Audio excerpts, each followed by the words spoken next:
Ang pambungad na eksena ay naganap sa Tokyo, kung saan hinahabol ng mga pulis ang isang takas sa bilangguan na nagngangalang Yusuke Hibisawa. Sa pagtatangkang iwasang mahuli, kinuha ni Yusuke ang isang inosenteng babae bilang hostage at pinagbantaan ang kanyang buhay. Gayunpaman, bigla siyang nakaranas ng matinding pananakit ng dibdib at bumagsak na nagresulta sa kanyang kamatayan. Sa ibang lugar, ang Deputy Director ng Foreign Affairs ay lumabas sa kanyang opisina at natagpuan ang kanyang sarili na napapalibutan ng media.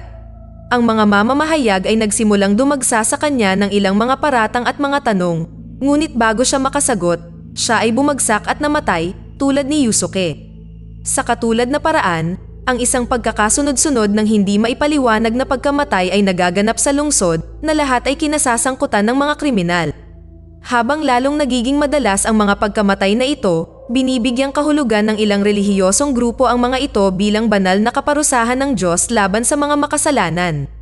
Samantala, hati ang publiko hinggil sa sanhi ng mga pagkamatay na ito, kung saan marami ang naniniwala na isang individual na kilala bilang Kira ang may pananagutan.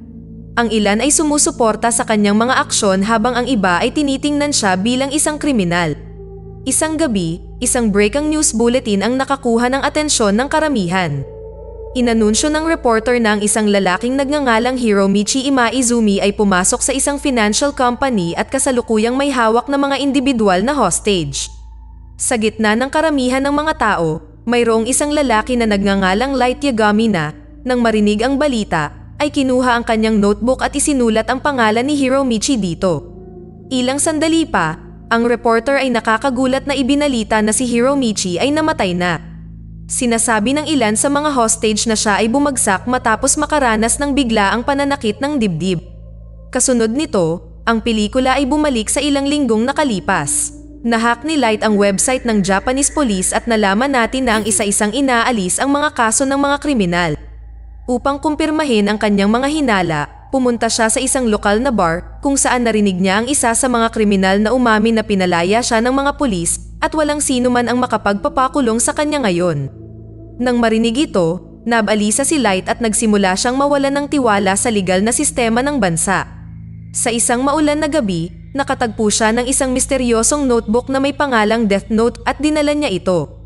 Pagdating sa bahay, binasa niya ang unang pahina na kung sino ang nakasulat sa notebook ay mamamatay. Gaya ng inaasahan, hindi ito seneryoso ni Light at ipinalagay na biro lang ito. Binuksan niya ang TV at nakita ang balita ng isang mamamatay tao na nagdudulot ng kaguluhan nitong huling mga araw. Para sa kanyang kasiyahan, walang pakialam na isinulat ni Light ang pangalan ng mamamatay tao sa notebook.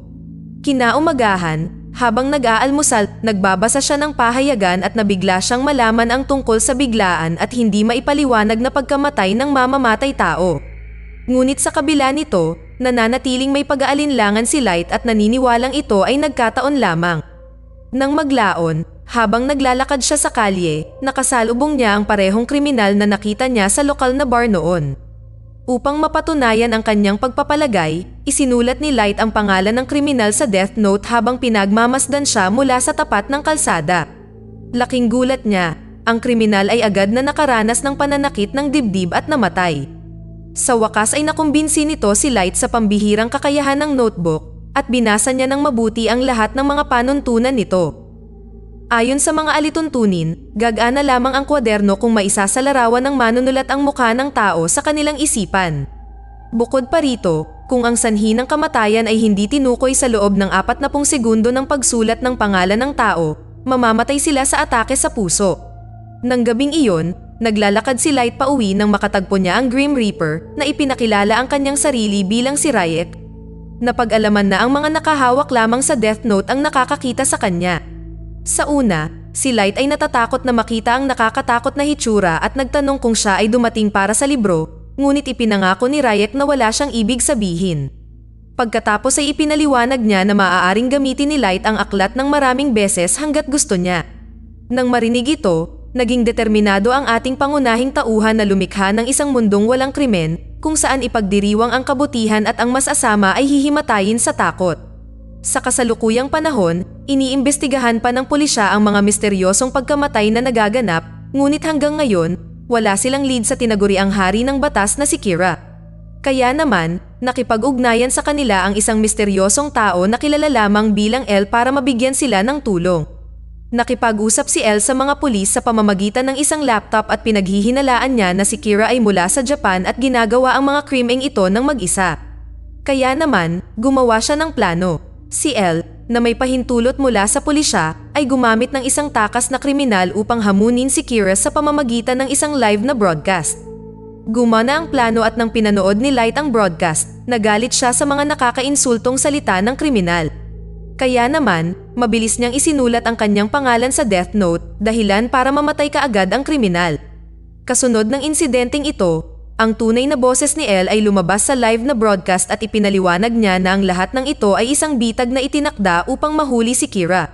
Inihayag niya na ang komperensya ay na-broadcast ng eksklusibo sa Japan at ngayon ay alam ng pulisya na si Kira ay mula sa Japan. Nagbabala rin si L na kapag nahuli na si Kira, hahatulan siya ng kamatayan. Samantala, si Light, na nanonood mula sa bahay, ay natakot sa mga banta. Gayunpaman, wala siyang kapangyarihang makialam dahil hindi kailanman ipinapakita ni L ang kanyang mukha sa sinuman. Sa susunod na eksena, hinirang ng departamento ng pulisya ang isa sa kanilang pinakamahusay na opisyal na si Soichiro Yagami bilang nangungunang investigador ng kaso. Nakakagulat, ipinahayag na siya ang ama ni Light.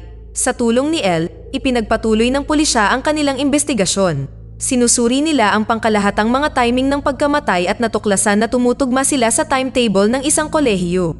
Bilang resulta, napagpasyahan nila na si Kira ay maaaring isang sospek bagamat hindi pa siya pumapatay ng sinuman sa kanyang mga kaeskwela. Si Light, na madaling nahak ang database ng pulisya, ay nalaman ang impormasyong ito at nagsimulang baguhin ang kanyang mga oras ng pagpatay. Nang malaman ito ng mga pulis, naghinala sila na kahit papaano ay nakukuha ang kanilang impormasyon ni Kira.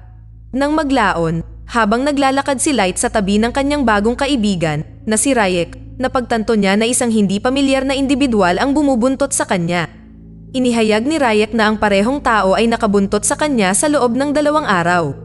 Nang marinig ito, nagtaka si Light kung bakit hindi agad siya sinabihan ni Ryek at nilinaw ng huli na siya ay neutral, hindi niya sinusuportahan si Light o ang pulisya. Natakot si Light sa pahayag na ito at nagpasya siyang maging mas maingat mula ngayon. Isang araw, si Light at ang kanyang matalik na kaibigan, na si Shiori, ay sumakay ng bus at sinundan sila ng hindi kilalang lalaki. Galit na hinarap niya ang individual, ngunit ang tao ay nagkukunwaring mangmang. Makalipas ang ilang sandali, biglang tumayo ang isang lalaki mula sa kanyang upuan at kinuha ang mga pasahero bilang hostage. Napag-alaman na isa siyang takas na kriminal na kakatakas lang sa bilangguan. Gustong tumulong ni Light, ngunit dahil hindi niya alam ang pangalan ng kriminal, isinulat na lang niya sa isang papel na may gagawin siya. Nang mapansin ito ng hindi kilalang lalaki sa kanyang likod, sinubukan niyang pigilan si Light, binalaan siya sa posibleng panganib. Ipinakilala rin niya ang kanyang sarili bilang isang agent ng FBI na nagngangalang Rei Iwamatsu. Naputol ang kanilang pag-uusap at nilapitan sila ng kriminal at inagaw ang piraso ng papel kay Light na bahagi pala ng death note. Sa sandaling mahawakan ng kriminal ang papel, nakita niya si Ryek. Dahil sa nakitang nakakatakot na halimaw, nataranta ang kriminal at dahil dito, tumakbo siya palabas ng bus. Sa kasamaang palad, siya ay nabangga at napatay ng isang humaharurot na sasakyan. Samantala, nalaman natin na ang agent ng FBI na si Rei ay nakabuntot kay Light dahil pinaghihinalaan ng buong departamento ng pulisya si Soichiro na nagbubunyag ng impormasyon sa kanyang anak. Ngayong kilala na niya si Rei at alam na rin niya ang hitsura ni Rei, nilalayo ni Light na alisin siya sa kanyang daan. Gayunpaman, nagbabala si Ryek na siya ang magiging pangunahing sospek kung gagawin niya ito. Upang alisin ang anumang hinala sa kanyang sarili, nagpasya si Light na kolektahin ang mga pangalan ng lahat ng mga undercover agent ng FBI na konektado sa kaso. Para dito, ipinatawag niya si Rei sa subway at nakipag-usap sa kanya sa pamamagitan ng isang transmitter. Banayad na pinagbantaan niya si Rei na isusulat ang mga pangalan ng lahat ng agent ng FBI sa isang piraso ng papel na nagbabanta na papatayin ang mga inosenteng pasahero sa tren kung hindi siya susunod. Walang ibang alternatibo si Rei kundi ang makipagtulungan. Kasunod nito, tiningnan niya ang mga larawan ng lahat ng agent sa kanyang database at isinulat ni Light ang kanilang mga pangalan sa death note. Bilang resulta, lahat ng agent ng FBI na sangkot sa kaso ay namatay dahil sa pananakit ng dibdib. Nang matapos na ang kanyang trabaho, walang pusong pinatay ni Light si Ray. Ang nobya ng huli ay nasa parehong platform ng tren at nang mapansin niyang bumagsak si Ray, nagmadali siyang tinulungan siya, ngunit huli na ang lahat. Nang maglaon, sa istasyon ng pulisya, ang ama ni Light na si Soichiro ay gumawa ng anunsyo na nagpapaalam sa koponan na ang kanilang buhay ay nasa panganib dahil sinimulan ni Kira na patayin ang mga hindi kriminal. Dahil dito, pinayagan niya ang mga miyembro ng koponan na umatras sa kaso kung natatakot silang mamatay. Matapos itong marinig, lahat maliban sa 6 na opisyal ay umalis sa silid. Hiniling ng 6 sa kanila na ibunyag ni Elle ang kanyang tunay na pagkatao bago magpatuloy sa investigasyon. Sa sumunod na eksena, dumating sila sa apartment ni Elle at nalaman na siya ay isang batang lalaki lamang. Gayunpaman, napakatalino niya kaya namumukod-tangi siya sa iba pang mga opisyal. Lumalabas na naghihinala si Elle na kayang manipulahin ni Kira ang sanhi ng kamatayan. Kaya, pinayuhan niya ang koponan na gumamit ng mga peking pangalan upang maiwasang ma-target ni Kira. Habang magkasama, nagsimula silang magtrabaho upang mahuli ang mamamatay tao sa lalong madaling panahon. Sa ibang lugar, ang fiancé ni Ray, na si Naomi, ay nalulungkot sa pagkamatay ng kanyang kasintahan. Napag-alaman na siya ay isang dating agent ng FBI na dating nagtatrabaho para kay Elle.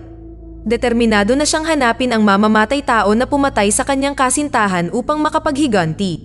Samantala, natuklasan ni Elle ang death video ni Ray kung saan napansin niyang may itinuturo si Ray bago siya mamatay. Sa pag-aakalang nahanap na niya ang salarin, tinawagan niya si Soichiro at ang team para ipaalam sa kanila. Pagkatapos ay ipinakita sa kanila ni Elle ang mga larawan ng mga posibleng suspect na ang isa ay si Light. Dahil dito, gusto niyang patuloy na masubaybayan ang pamilya ni Soichiro. Sa kabilang banda, sinimulan ni Light na mag-schedule ng mga pagkamatay 1 linggo ng maaga at sinabi kay Ryek na dapat magpatuloy ang misyon kahit na may mangyari sa kanya.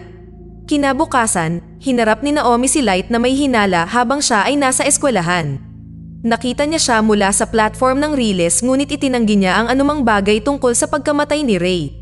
Sa kabila ng kanyang pagtanggi, pinaghihinalaan siya ni Naomi at sinabing ginamit niya ang car jack upang malaman ang pagkakakilanlan ni Ray. Napagtanto na siya ay nalantad. Mabilis na isinulat ni Light ang kanyang pangalan sa isang piraso ng death note ngunit ipinahayag ni Naomi na hindi niya ito kayang patayin dahil binigyan niya siya ng maling pangalan. Bago umalis, sumumpa siya na matunton si Kira at hindi titigil hanggat hindi siya nakukulong. Pagkaraan ng araw na iyon, umuwi si Light at may napansin siyang kakaibang amoy, kaya naghinala siyang may pumasok sa kanyang silid nang hindi niya nalalaman. Pagkatapos ay ipinaalam niya kay Ryek na ang kanyang silid ay tinaniman ng mga kamera at mga kagamitan sa pakikinig. Tama pala ang kutob niya habang patuloy siyang binabantayan ni Elle at ng mga pulis sa loob ng kwarto niya. Matapos ang unang araw ng walang kabuluhang paghahanap, tiniyak ni Soichiro na inosente ang kanyang anak. Gayunpaman, iginiit ni Elle na ipagpatuloy ang pagsubaybay dahil walang naiulat na pagkamatay habang sinusubaybayan si Light. Sa ika-7 araw ng pagbabantay, nakita si Light na naghahapunan kasama ang kanyang pamilya. Nang matapos na siya, bumalik siya sa kanyang silid, nilock ang pinto, at nag-unwrap ng isang pakete ng chips. Kinain niya ito, nag-aaral siya na nagkukunwaring walang kamalay-malay sa pagbabantay. Biglang may balita na may nahuli na bagong kriminal at namatay siya kaagad pagkatapos ng atake sa puso. Nang malaman ito ng mga agent, idineklara nila na hindi suspect si Light ngunit may hinala pa rin si Elle. Gayunpaman, inutusan niya ang kanyang kasamahan na alisin ang lahat ng mga camera at bugs sa silid ni Light.